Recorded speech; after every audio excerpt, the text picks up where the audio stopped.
And so once you can find that trust in self, the fears that you have will literally melt away.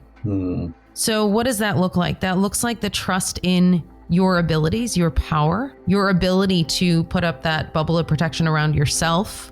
And contrary to this particular lifetime where you didn't know that that was a thing, you don't need a church or anything like that to do that. That you just put up the bubble and set the intention and it is done. And no entity can take your energy. No entity can interfere with your energy.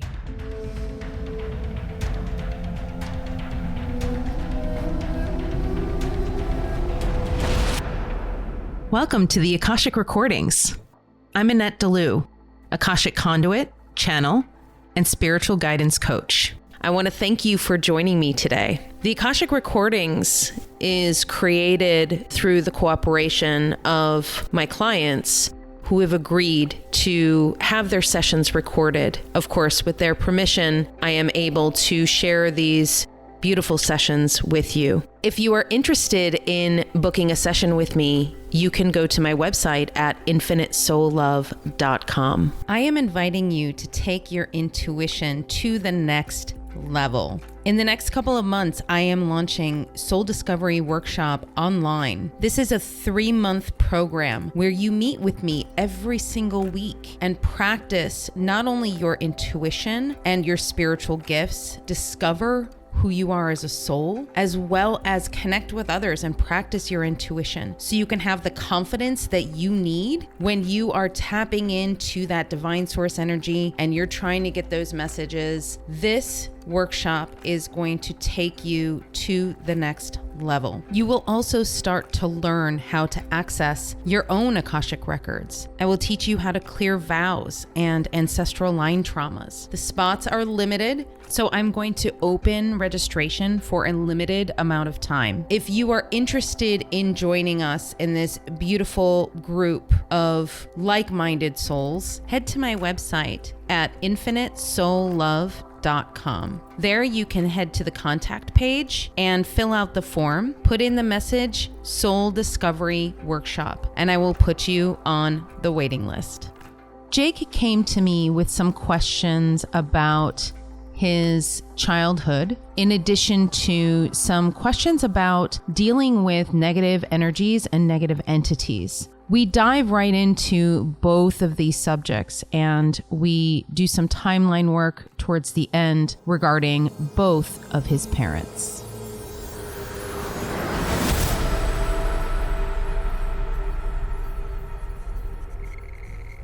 So tell me, what would you like to cover today? I've got a lot of family stuff going on. Let's just put that out there. And I know that that's part of like my karma this lifetime. And I'm getting stuck because my father died 2 years ago. And that was actually a big release because I had gone no contact with the family because of toxicity. But now that he's passed, I kind of took on a lot of responsibility for being his executor and dealing with my mother and my autistic brother and just trying to figure out what's the truth. Mom's still gaslighting me about, what the truth is. Do I need to know the truth in order to heal from my inner child work? Also, I tend to have a lot of dark entities trying to come in and paranoid thoughts that I'm trying to clear. So if I could get any clarity on that, something I need to know, or if it's just something I need to clear. I'm having an issue with having empathy for these things and not just being told, let it go. Like I need to clear it from my body or get some clarity around how to do that. The first thing I'm seeing is there is some darkness in your root chakra. And this is from many lifetimes ago where you did have some interactions with some entities is what I'm hearing.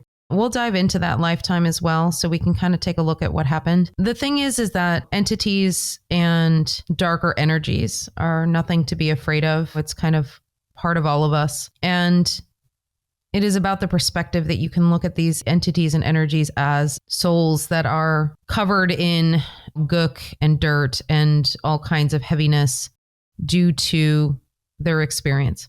So this is needing to be cleared out of your root chakra because it is affecting how you're moving forward. It's old. It doesn't need to be there anymore. So I'm getting like this kind of push-pull going on. So like your current self is balanced and not afraid, but then there's this this older version of yourself that is terrified, that is still hanging out in your energy field. And just observing that lifetime should be enough for you to be able to move past it. And I'm just seeing like that'll be lifted and you're going to feel a lot lighter after that. Okay. So let's move that energy up to the sacral chakra. You've got very strong creative energy, and there is a little bit of a blockage there, but it's like, it doesn't matter. It doesn't matter that it's there because your energy is so strong that it's like, it's kind of growing around it. It's doing its thing. All of your creation, your manifestation energy is thriving in spite of this little blockage that you have. That feels true. Where is that blockage coming from? Is it past life or current life? It's current life. Okay. He has to be more in alignment with his divine feminine version of himself. Okay. It's part of what your ex has been showing you. Okay. I'm not seeing any blockages, but I am seeing a little bit of an inconsistency. So I'm seeing a big, bright, beautiful yellow light, and it's super, super strong. And then it just goes out. It like flickers and it goes out. So when it comes to your personal power and how you feel about yourself and how you show up in the world, it's like you have this incredible motivation and incredible feelings of self-confidence and showing up in the world in a really authentic way. And then it just dies. Like it's just, the energy just falls away because it's almost like you're using that energy like almost too forcefully. I don't know if forcefully is the right word, but it's like you're using all of it up all at once, and then you have to go and retreat, and you have to like seclude and like not heal but recover your energy. Right. That's just about learning a balance and how you are going to be able to move forward with the right amount of energy and not having to deplete yourself entirely each time. Okay. Boundaries, does that make sense? It does. Yeah. I am seeing this is not from a past life. This is a current life thing. I'm also hearing you haven't had this much power in recent lifetimes. And so it's part of you just getting used to having as much personal power as you have now. Well, that's interesting. Okay. So I'm seeing the entire right side of your heart, like basically fall off. So you're only left with one half of your heart, and it is the left half. But that's not a bad thing. Because what it is, you're literally standing at the top of your heart going, bye. Like you're waving goodbye to the other half of the heart that is like falling away because it's like an old version of you. What's sprouting up in its place is another tiny, tiny version of your heart that is growing ever so slightly. And this is the new energy. This is the new version of your heart. And this is what is going to lead you for the rest of your life. And it's open and it's full of fulfillment, and you just cannot wait to get there. But it's like it's almost like you're standing on top of the other half of the heart, which the other half of the heart will fall away as well too. Once this smaller version of the heart starts growing a little bit further. And it's like you're directing it. You're the foreman on the construction site. So you're directing it. You're like, okay, we got to do this and we got to do this. All right, cool. We can do this. And then it's going to be able to come into its full expression. You feel that, don't you?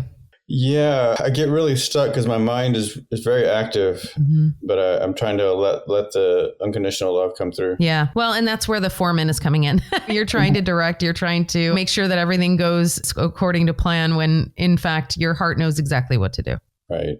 Oh, your crown is really good. So they usually show it to me as an actual crown, and the state of the crown is sort of telling me like what the chakra is doing. Your crown chakra is super open, ready to receive any information. I'm not seeing any blemishes on the crown. Everything is shining really brightly. You've got all kinds of gemstones up there. You've got all kinds of things going on. So it's like everything is operating exactly as it should. And then let's move that energy into your third eye. Your third eye is like looking at the shadow, and it's looking at the shadow going, I have my eye on you. I have my eye on you. I'm not looking away. I'm making sure you're not coming towards me. And then meanwhile, your crown is like, don't pay attention to that. Like, you don't have to worry about that. Like, pay attention to what's going on here. Like, pay attention to this beautiful light that's coming into your body, this beautiful information that's coming in. Stop looking at the shadows that aren't yours. That's the key distinction. It's like the shadows that you're looking at are shadows of other people or entities or other spirits or things like that. And you don't have to worry about it. It's understanding where your energy is. Obviously, putting up your divine bubble of protection is always good to do. Understanding that it's not something you have to be in constant vigilance about. Yeah, I feel a need to eradicate the shadow. And that's part of the challenge because you can't eradicate the shadow. The only thing that integrates the shadow is love. So if you're able to walk up to a shadow and love it, that is what is going to get it to not be a shadow anymore. It's that really wonderful universe paradox that happens. You want to get rid of something, well, you have to love it first before it'll go, right? Your throat chakra is pretty strong. I would say that you let your voice almost run away with you. I'm seeing your crown chakra almost like speaking to your throat chakra, saying, wait, hold up. Don't say that yet. No, wait. There's more information. You're speaking before you get all of the downloads or all of the information. It's not a problem. It's just sometimes they want you to go within and really get the whole message first before you speak it. Yeah, I've actually got a blockage there I've had for a long time. It's mainly on the back of my throat chakra, manifesting in like C7, but it's like wanting to express to the world, right?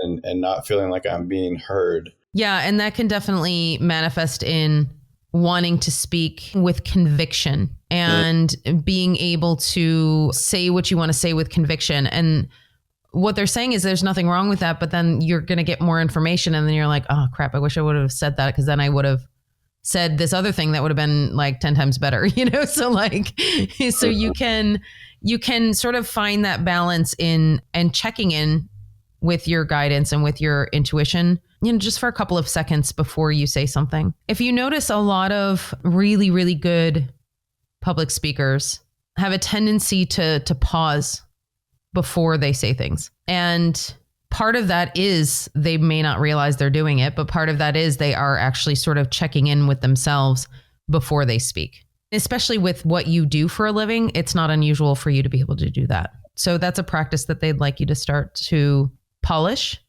Yeah, because I feel what's happening is I'm reacting as opposed to responding. And part of the reaction is that I'm so sensitive that I'm feeling everything going on from who I'm talking to and the environment, that there's this anxious energy that forms of feeling the need to respond to get the energy back out, I guess. Yeah. Yeah. I want to thank Akula, my Akashic guide. I want to thank him for being here. So good to see you, as always. Thank you to Archangel Metatron and Archangel Xenophon for being here as well. Today we are opening up the Akashic Records. We're going to go into this lifetime that they wanted to show us regarding the root chakra. Oh, interesting, because they're saying that actually this lifetime is going to give us a little glimpse into your soul purpose as well. Okay, so where they're sort of diving into this particular lifetime is you're running sort of on the edge of a forest. It's like you're just coming out of the forest and you're running down a path towards home. I'm seeing like wooden roofs, very, very tall peaked roofs. And you're running because you're seeing everything. You're seeing entities, you're seeing ghosts, you're seeing people, you're seeing all kinds of things. This had never happened before to you in this lifetime. You had not been able to see. And something happened, and they're going to show us what happened, but something happened in that forest where you were finally able to see. Oh, okay. That makes sense. You ate some hallucinogenic mushrooms is basically what you did. Nice. I was like, because like what you were seeing, I was seeing what you were seeing, and I'm like, wow, that's crazy. I haven't seen it presented that way. Like, okay, now that makes sense. Yeah. So you're absolutely just floored at how much is unseen. And you're like, how is this even possible? Like, as you're running, you're seeing shadows run beside you. You're like jumping over shadows. You're bumping into things and you can't find a space where they aren't. And it is freaking you out because you're like, how is it that we live our lives walking through this earth, not knowing that all of these things are around us all of the time? As you were getting closer and closer to where you live, to your house, the amount of spirits and the amount of entities got lessened, if you will. There were more in the forest and there were more on the edge of the forest than there were in the village itself. You thought it was just because you were in the warm light of the candlelight and the fires that were around, like that maybe you just couldn't see them because of the light. Because when you were coming out of the forest, it was kind of dusk-ish. You thought that maybe it was just because you couldn't see them because the light was on or because there were other people around. But actually, what the reality of it is that the energy fields of the people around you in that village were sort of keeping all of those entities and spirits at bay. We always have natural energy fields around us. And it just so happened that the village that you lived in had a church in the center of it. And as was often the case, and I'm seeing it's like Austria, as it was in a lot of European towns, you have a church or a cathedral in the center of the town and all the houses are sort of built around it. And it does have those energy protections around it. If you think about some of the rituals of religions, burning incense and saying prayers and things like that, all of those things actually serve to protect. And so what I'm seeing is that this giant bubble of protection that is sort of surrounding this church is enveloping the rest of the buildings. So, because there weren't that many buildings around, I would say that there were probably only about 20 homes around this church. It was a relatively small village. And so what you didn't understand was that the entities and the spirits were not able to come any further because of that protection. It's why a lot of superstitions have come about over the course of time, that spirits live in forests. And it's true from one perspective, but only because in times of civilization, you have things like churches or religious buildings or people who put up protections that prevent them from going into populated areas. A lot of that sort of folklore or superstition has a basis in truth. The next day, you went back out, not to the forest, but just to the edge to see if you could still see them. And you could. You were surprised that you still could because you weren't on the mushrooms anymore, even though you didn't really know that it was the mushrooms that did it. But like you could feel the effects of what you had eaten sort of like dissipate. And then you went out to the edge and you still could see them. You ended up speaking to a woman who was very kind. She was a guardian. She wasn't a spirit that needed to have help crossing over or anything else like that. She was there by choice. You started talking to her about what those other entities were. She tried to explain it to you, but you didn't want to hear a lot of the information she had to say because it actually scared you. Okay.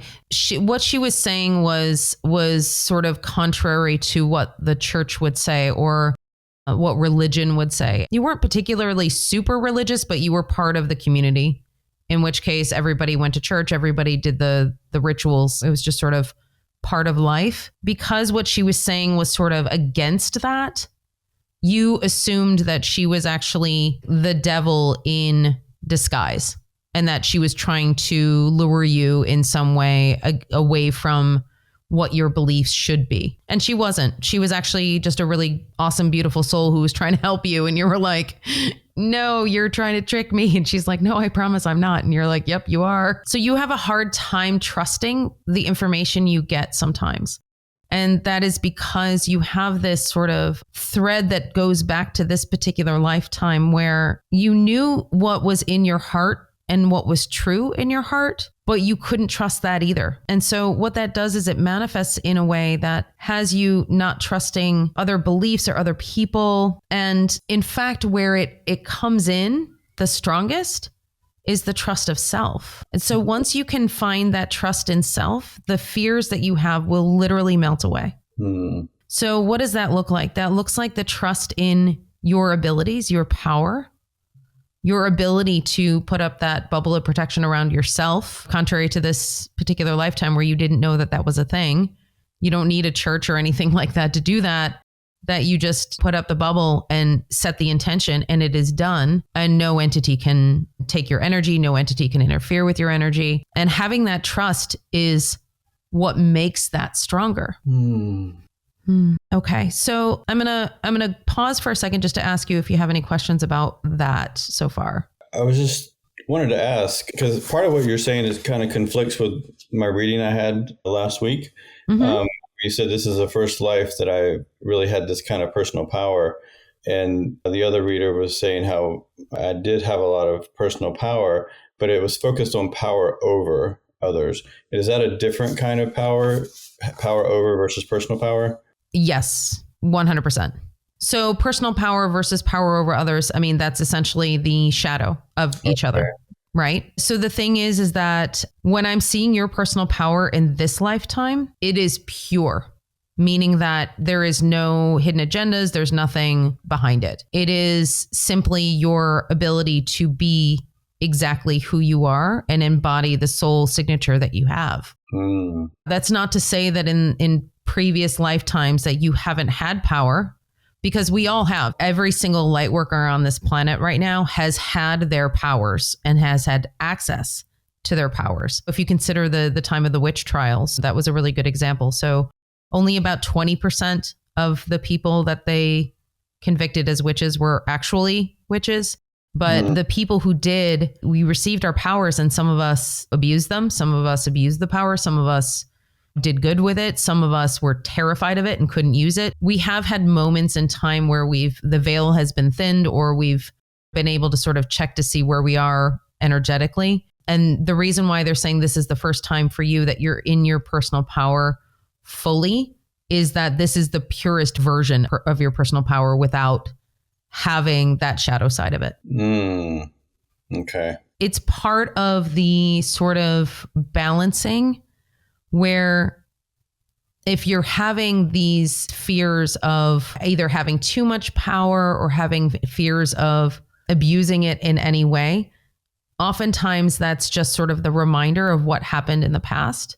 That's kind of coming up to say, hey, remember to keep the balance. This is what happened last time.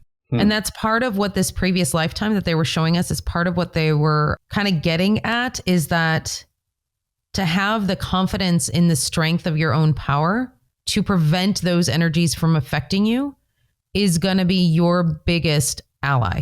That is going to be your biggest ability to then be certain that everything that you have in your energy field is only yours. Okay. Do we need to look at any past lives for his life purpose for this lifetime? Yes. Okay, how many? Just one.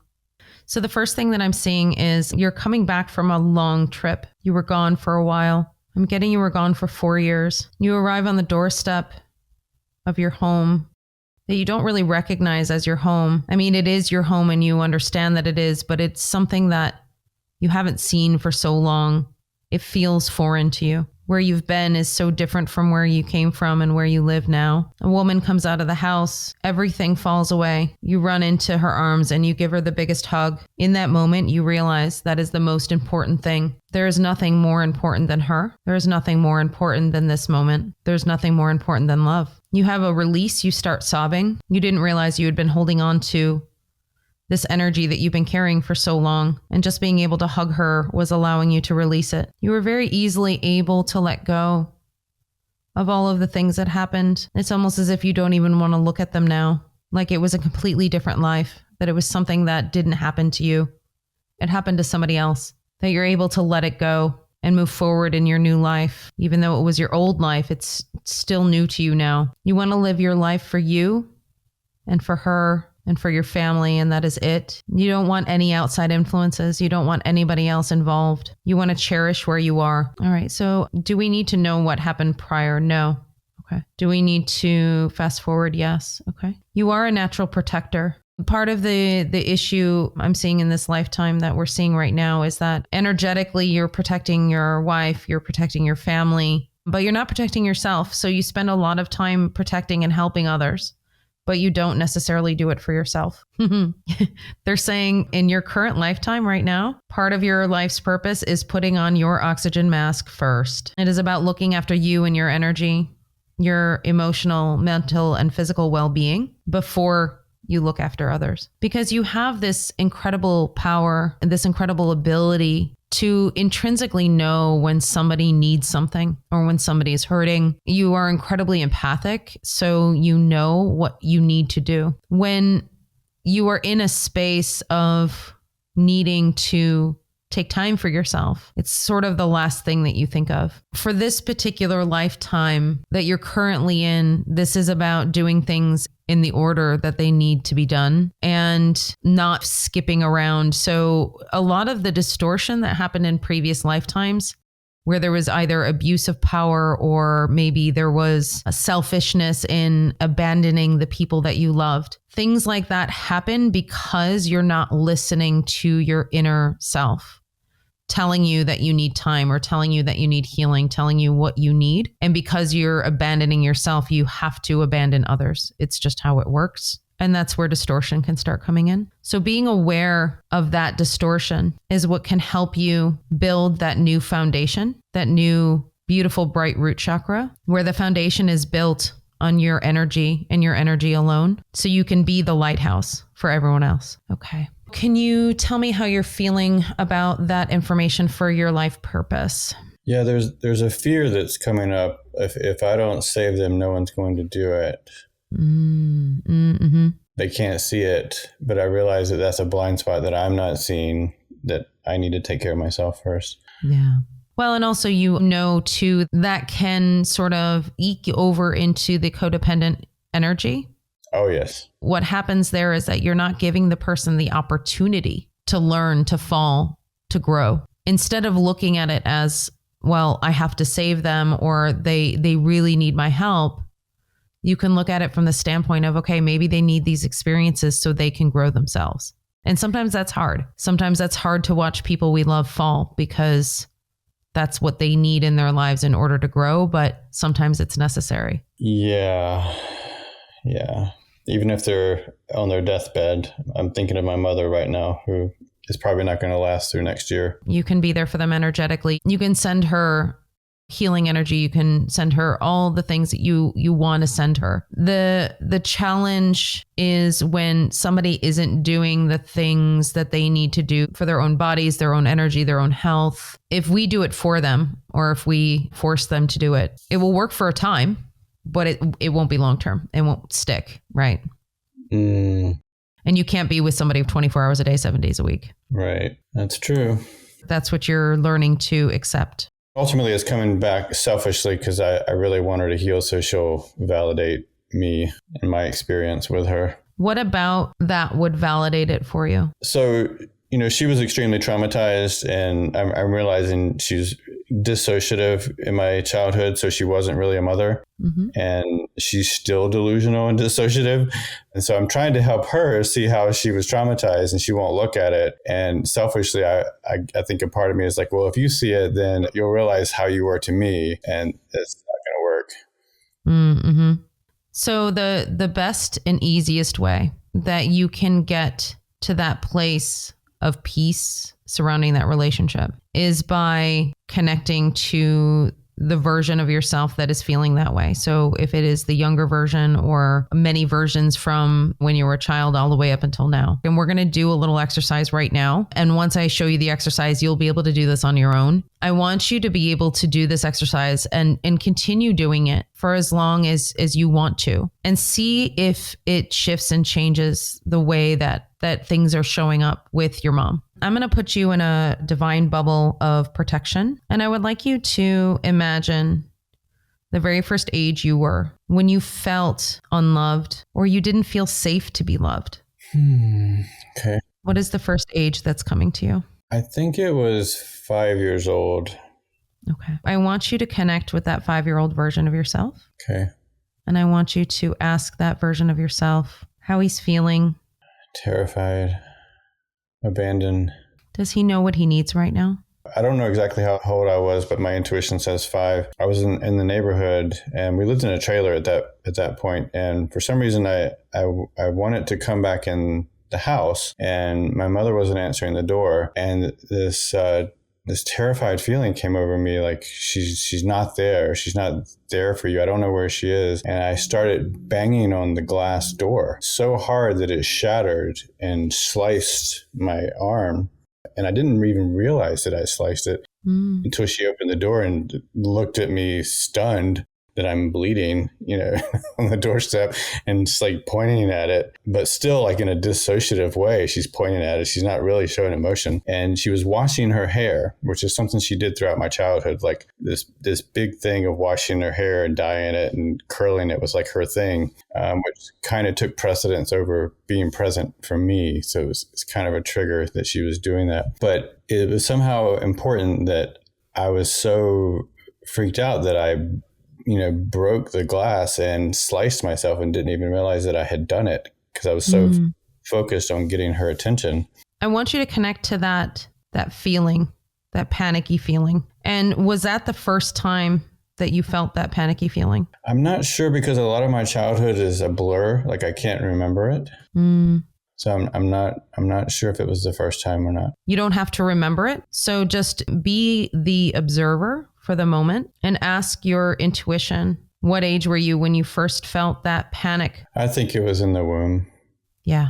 Yeah. Because that was what I was feeling, is that this entire scenario that you just outlined for us, it's like this was almost like the manifestation of something that was leading up to it. Okay. What we're going to do is we're going to do a little bit of timeline work. So what this means is that we're going to go back into that moment in time with your mom, and we're going to put the fetus you in a bubble of divine light protection.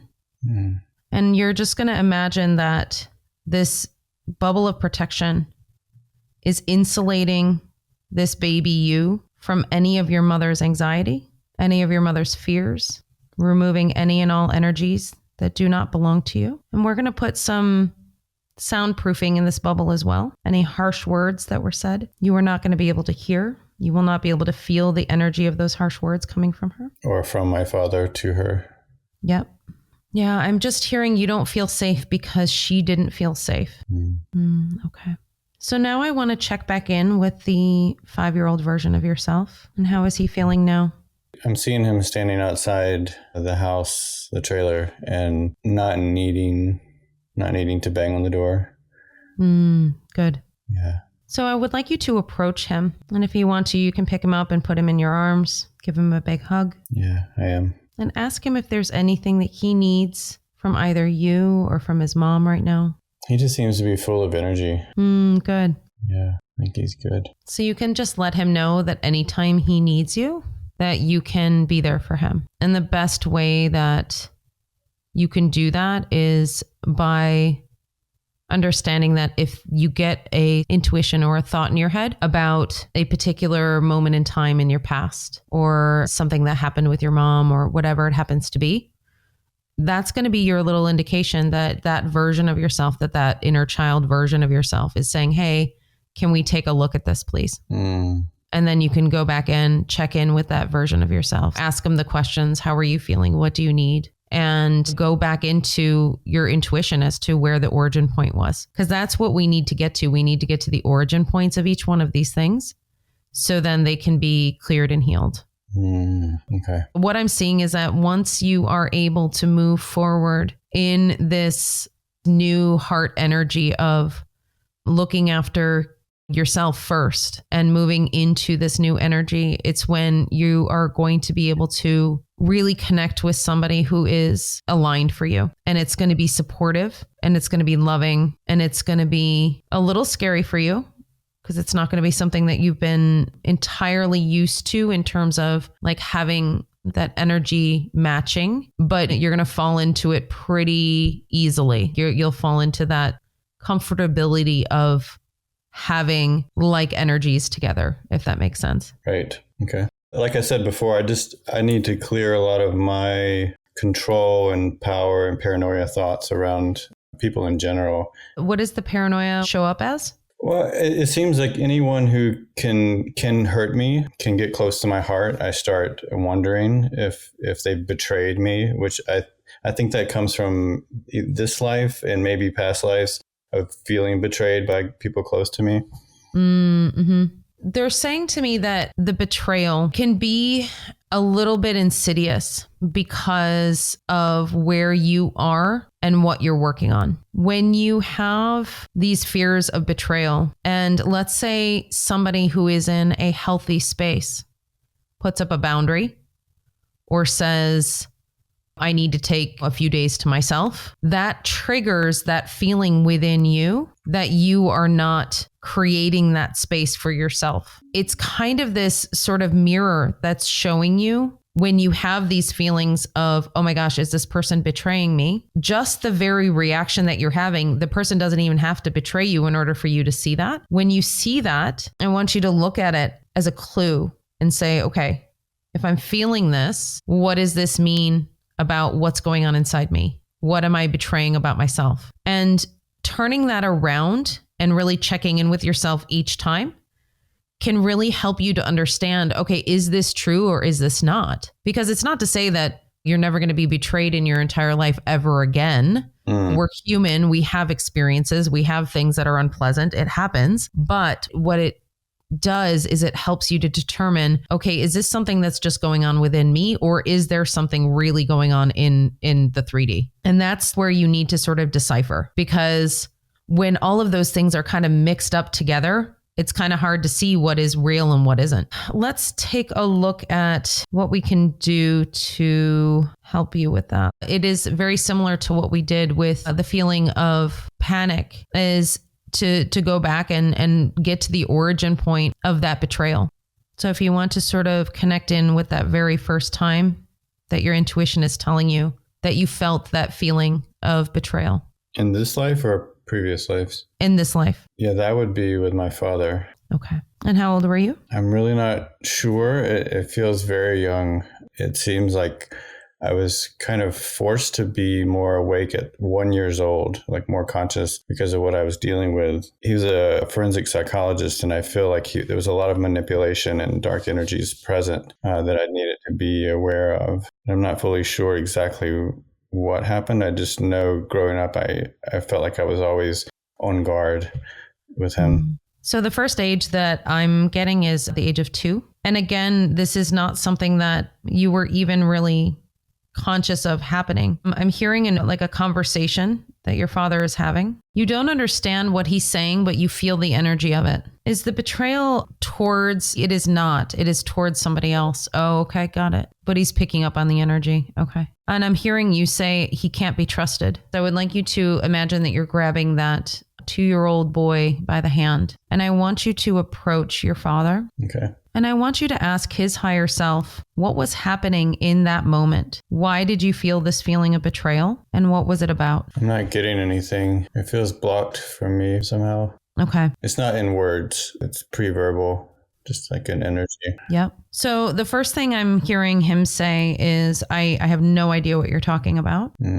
And I'm hearing your 2-year-old version say, well, I heard you say this. And I'm hearing your dad say, I didn't say this at all. Oh, wow. Okay. I'm hearing your 2-year-old version say, I heard you were leaving. You said you were leaving. And your dad is saying, that's not what I said at all. I was talking to somebody else. He was talking to somebody on the phone, maybe. And it was like an energy that you felt from him that he was going to leave you, or that he was never coming back, or something to that effect. And it was a complete misunderstanding. It wasn't anything that was actually happening, but it was your perception of what was going on. And that happens a lot actually with young children and babies. Like if they hear something or sense an energy and they get it in their energy field that, oh, I'm not safe, or I'm being abandoned, or my parents don't love me because they left me crying in the crib for an hour. You know what I mean? It's like, it's so interesting that sometimes just even the smallest of misunderstandings can actually create an entire belief system that carries throughout our entire life. Okay. I want to have you check in with that 2-year-old version of yourself. And then I want to check in with yourself right now and how you're feeling when it comes to betrayal, abandonment. Do you feel the energy dissipate knowing this particular instance? Yeah, I can understand that maybe that's what happened there, but there's so many instances of just things not adding up with him and in my family system in general that I I guess it feels a little bit invalidating to believe that all of my betrayal could be coming from that. No, it's not that all of your betrayal comes from that. It's simply that that particular moment is an important moment to be able to clear. Okay. When we look at these individual moments, it's never just one thing. It can be multiple things, but it's just the first point of healing. Okay. When we do this healing, oftentimes people will try to heal like what's in the immediate present. And if you don't go all the way back to the original points, it's going to keep on coming back and it's going to keep on coming back. So now that we can look at that point as, okay, so that particular moment was a miscommunication or a misunderstanding, then it's time to go into, okay, so where's the next point and where's the next point? And then to be able to then have conversations with your father about those particular moments is going to be really important for you. And conversations in the spirit in 5D, right? Not necessarily in the 3D. When you're in that conversation in spirit, that can allow you to start releasing all of these feelings of when is the other shoe going to drop? I just wonder if we could talk to his higher self about the whole life with him in general. Sure. to get some clarity on that. Yeah. There is some context that you need about the relationship that we had. There are things that you don't know yet. This does have to do with some past lives that we have had in the more recent past. We are not soul family, but we have chosen to be in each other's lives for a reason. You fulfilled your soul contract for me. I did not fulfill your soul contract for you, and I'm sorry for that. I was supposed to help you to transform by giving you certain experiences. Not all of them were meant to be good or helpful experiences, but I was here to give you contrast. I didn't want to do the things that I did. There are parts of my soul that weren't available to me during that lifetime. I had blocks in my human form that go back many, many lifetimes. You did know this when you chose me as a father, when you chose both of us as parents. You knew what our shortcomings would be. It was part of your life purpose to move through them and to overcome. I wanted to be more supportive, but I couldn't be. I was weighted down by so much of what I dealt with in my own childhood. I didn't know how to be. I tried to emulate everybody else I could possibly think of other than my own self. I put on many faces. I put on many personas. I tried to be a different person all the time. It never worked. As you can see, I was focused so much on myself, how I was showing up, what I was doing, what I was not doing, what I was failing in. How do I have any room to be a father when I can barely function as a human being? None of this was your fault. None of my behavior towards you was out of malice or lack of love. It was just simply the lack of love that I had for myself. I didn't know how to express myself. And when I did, it came out wrong. You don't have to choose to incarnate with me again, and I understand if you don't, because we were not particularly successful this time around. But you have excelled in spite of the experience you had with me, and for that I am grateful. Just know that my soul loves you, even if my human self was not able to express it or even know what that feels like. But as you know, when we're all in soul, we are love. You may not want it, but I am here for you if you need my help with anything. I don't know how much of a help I could be, but if you do need help, you only need to ask. Thank you. Is there anything else you wanted to say? No. He is still going through some elements of healing himself on the other side. Can I ask where he wants his ashes to be? The first thing he's saying is with you, but he understands that if you don't want them near you energetically, he understands, and that's fine. I just wondered if he wanted some of them put in the mountains where he always wanted to be, which is where I live now. He's saying it doesn't really matter. He's saying put them where it makes you feel good to put them. Okay. He didn't have a memorial when he died, and I'm wondering if he wants an online memorial. He's showing me hearts. If you're able to have an online memorial for him that would boost him up, meaning like giving him that love energy, then do it. But I'm feeling like if you don't feel like that's how it would sort of play out, then no. Because what I'm getting is that like he would love to have that loving energy coming from the people who knew him. I'm actually kind of doing it more for me to try to let go of him as well. What is your heart telling you to do? I'm conflicted about it because part of me is wrapped up in eventually wanting to get validation for how he actually did treat me. So I'm conflicted about it. And he was kind of a public figure, so that there's a lot of people that would want to have this memorial, but I'm just trying to make sure my heart's in the right place. One of the things that I did feel, though, while I was in the channel, and you may have picked up on this as well, but it's like, even in the channel, he was still very focused on what he was going to say. Like he didn't ask you things about yourself. It's still very focused on him. And that's part of what he's still trying to heal right now. It's very focused on where he is. Now, that's something to actually kind of pay attention to as well, because it's what he needs. Like, that's what he needs right now, is to pay attention to himself, because it is about his own healing. You have to do the same, right? So like, you have to focus on you for your own healing. I think that's part of the mirror he was supposed to be for me. All right. So how do you feel? I'm glad to have some clarity about this. So I'm going to close the Akashic Records. I want to thank my Akashic guide, Akula, for being here. I thank Archangel Metatron, Archangel Sandalphon, for being here as well. The records are closed. The records are closed. The records are closed. Thank you. I heard that you were writing throughout the session, which is great. So I want you to write down anything that pops up for you over the next couple of weeks. Like if there's any feelings or emotions or memories or anything that pops up, just make sure you're writing it down so you can be sure to address it. Okay. Because I feel like this is like unlocking some of those things from your current life and your childhood that had been kind of stuck, and it's starting to loosen them up. And now that they're being loosened up, some of that other stuff is going to start coming into your consciousness. Okay. So I want you to make sure that you're paying attention to what that is and write it down so then it can be addressed. Okay. All right. Sounds good. All right. Wonderful. I'm sending you tons and tons of love. And yeah, until next time. Okay. Thank you so much, Annette. You're welcome. Bye-bye. Bye.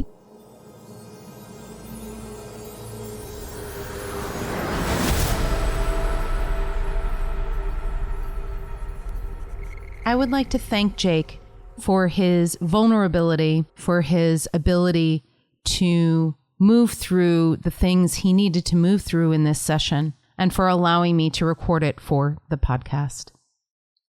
There is a lot to cover for this particular session. This was an incredibly rich session, full of nuance and content that is really important for almost everybody to know. The first subject that I'm going to tackle is the negative entities that Jake was talking about. I want to be very clear about this because it is important that all of you know that you have the power. You have the power to overcome your fear when it comes to any negative energy or entity. I have come across certain people where they have negative entities attached to them. I have come across all kinds of different scenarios when it comes to these negative souls, if you want to call them that. I personally don't like to refer them as such because all energy is divine source energy. If they are a negative energy, if you will, that simply means that that soul or that energy has been through some pretty challenging times or some pretty challenging lifetimes. In which case, as I mentioned in the session, the only thing that can really help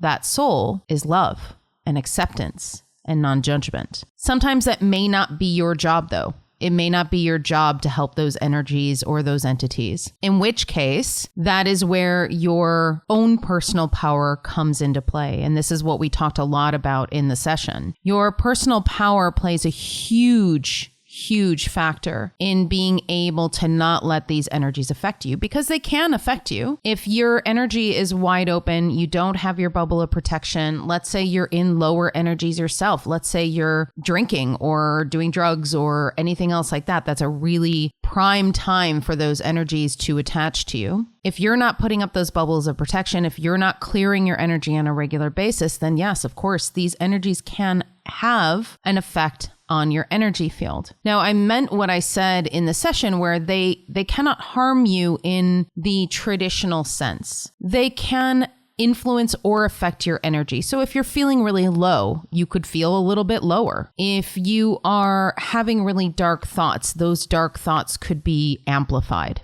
Okay.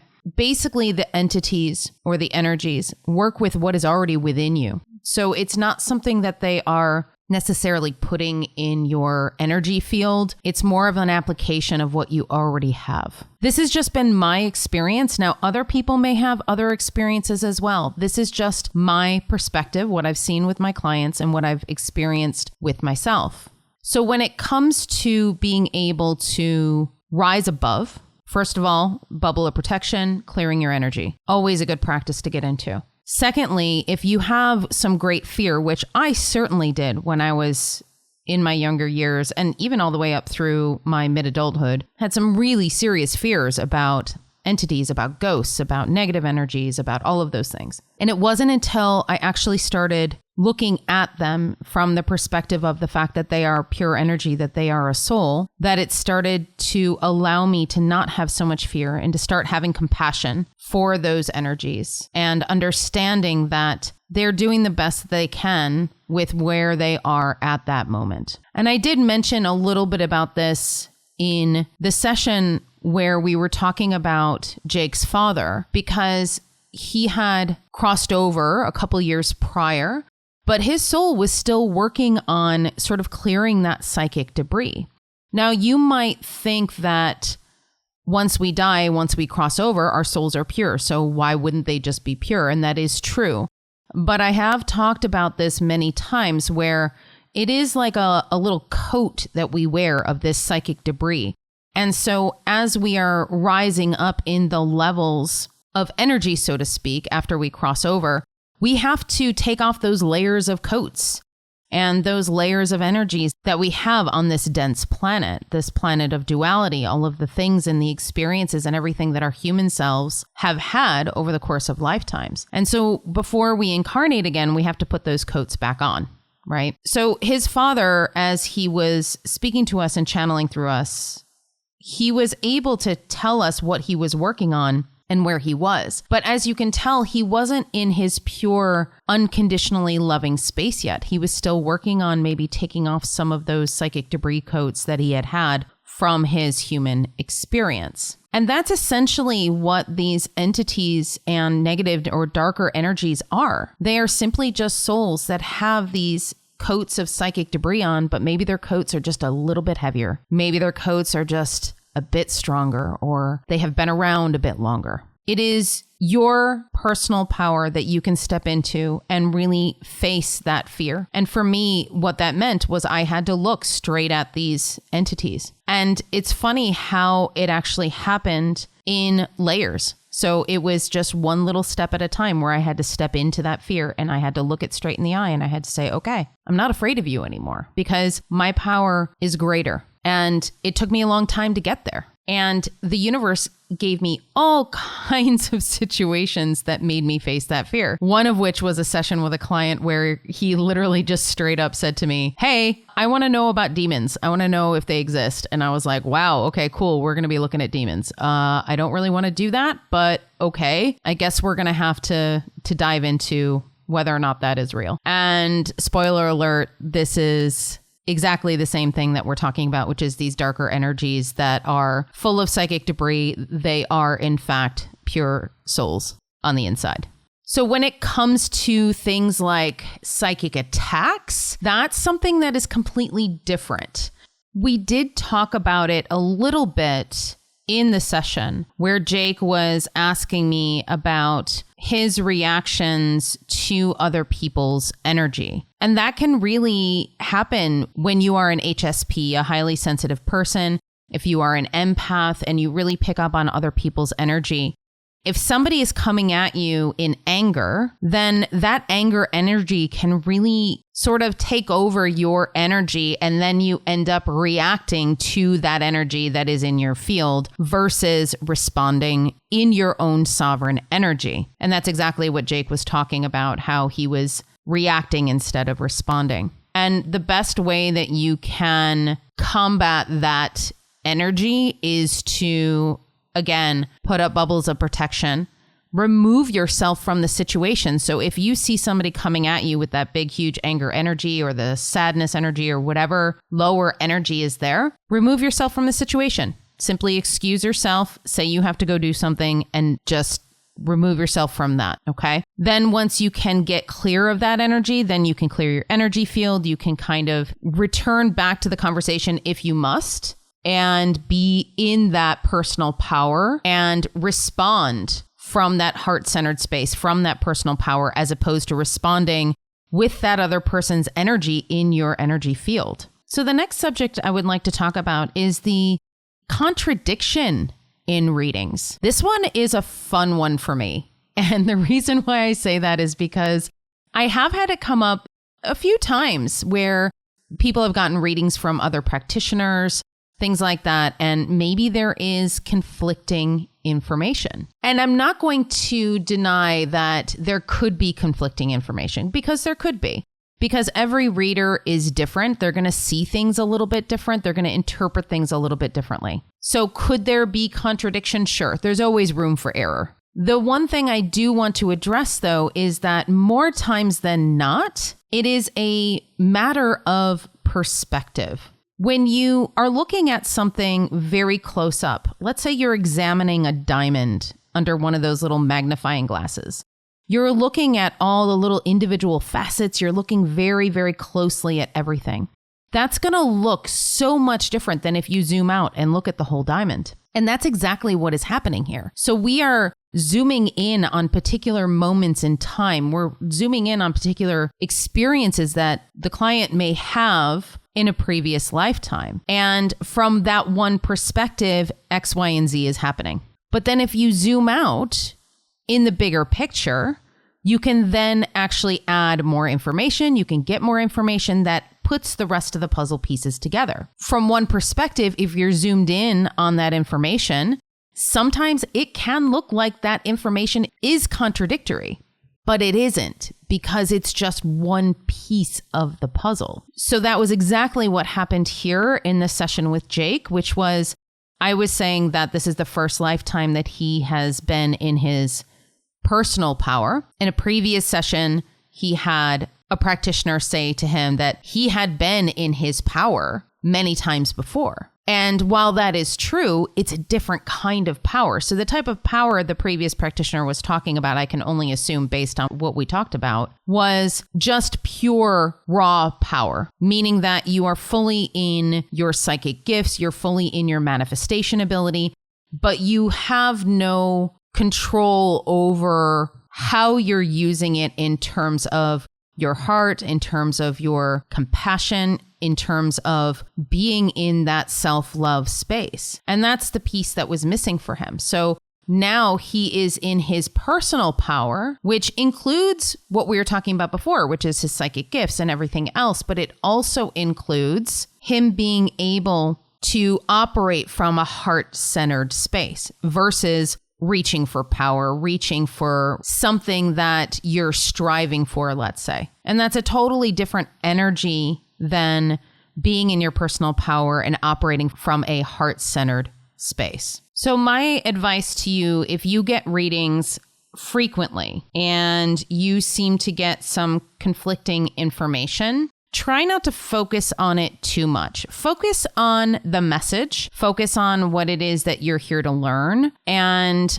take a little bit of a break in terms of trying to analyze everything, if that's something that you do often. Because sometimes that information won't become clear for many months or even many years. So just kind of put it in your back pocket. If it doesn't necessarily resonate or if it doesn't fit, just kind of leave it for now. And if it needs to come back up again, it will. This next subject is really, really big. And I want to dive into it because it's something that I feel we all really struggle with when it comes to forgiveness, when it comes to letting go of the past traumas, past sadnesses, and difficult childhoods. This is something that we covered in most of the session with Jake, is diving into those difficult childhood experiences he had with both of his parents.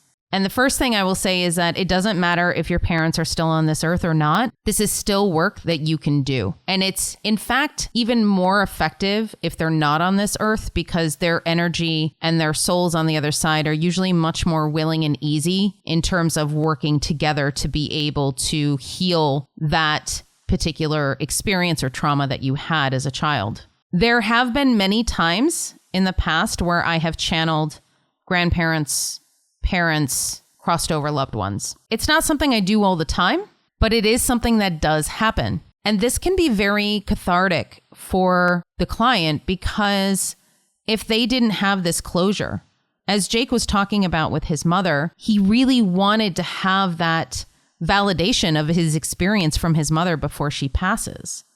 And sometimes it's just not possible. His mother was not ready to start working on her own trauma, so how could she even understand his? The thing that stood out for me the most in listening back to this session, when we were connecting into that previous energy when he was 2 with his father, and that the feeling of betrayal was actually towards somebody else and it wasn't towards him, and that realization, and the fact that Jake had said that it almost feels invalidating that that wasn't his experience. And I want to address that because it is really important to address. When we go into these previous versions of ourselves and we start to see what actually happened, there are times when it did happen exactly how we remembered it, or it happened exactly the way that our intuition is telling us it happened. But there are also many times when it was a misunderstanding, when it didn't happen exactly that way, when our feelings were hurt, so we were looking at it from a different lens. And all of those things change what the experience was. Now, it doesn't invalidate the feelings. It doesn't say that what you felt isn't real, because it is absolutely real what you felt in that moment. But in the timeline work, what we're trying to do is go back and be the conscious observer. We're trying to look at the big picture from the standpoint of the more healed and more whole adult that you are now, and be able to take a look at that situation and see it from a higher perspective. So it's not necessarily invalidating the experience that you had as a child. It is simply saying, okay, I acknowledge that you had that experience as a child. Now that I have a different perspective, let's take a look at it again and see how much we can let go of that pain or that hurt or that resentment, or those feelings of betrayal, or that feeling of abandonment. Can we let go of that? And that is the goal. The goal is to let go of those feelings, because we hold on to them so tightly throughout our entire adult experience when we don't need to, and all it's doing is holding us back. So we hold on to those things because we want the validation.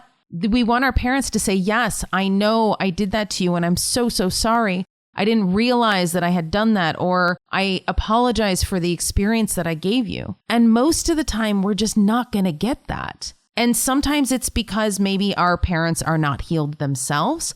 Maybe it's sometimes because they don't see your perspective and they're not able to. Whatever the reason why you don't get that validation, it doesn't matter, because the healing that needs to take place is within you. It's not within them. Getting the other person to see the error of their ways or to see their mistakes isn't actually helping you to heal. It's just giving you that catharsis. It's just giving you that feeling of finally they admit it, they understand, they know what they did to me. And that is something that you don't actually need once it's healed. That's the interesting paradox about the whole thing, is that once you heal this within yourself and you fully let it go, the need to have the apology, the need to have the validation, the need to have that moment of confrontation with the person that you feel has done you wrong, it's just not necessary anymore. So find a place within your own life where you're holding on to some anger, holding on to some place where you're saying, I want this person to admit what they've done to me. And feel into that energy, because it's victim mentality, right? It's victim energy. And that is a lower energy that you don't necessarily need to carry within your energy field. So if you want to do this work I am certainly here to help you with that, but you can also do this on your own. You can do that sort of timeline work as we did in this session, and you can go back into those moments and speak to your parents and see what comes up for you. And I can't stress enough, it is never too late. Even if both of your parents have long passed, you can still do this work. Have an amazing week, and I look forward to speaking with you next week. If you're enjoying this podcast, it would be really amazing if you could like, share, and subscribe. Wherever you listen to podcasts, whether it's Apple or Spotify, feel free to give it a review if you feel called. If you are following me on YouTube, make sure you subscribe and hit the bell so you are notified for every single new episode of the Akashic Recordings. If you feel called to book a session with me, you can always reach me at infinitesoullove.com, and you can book directly on my website. Thank you so much for all of your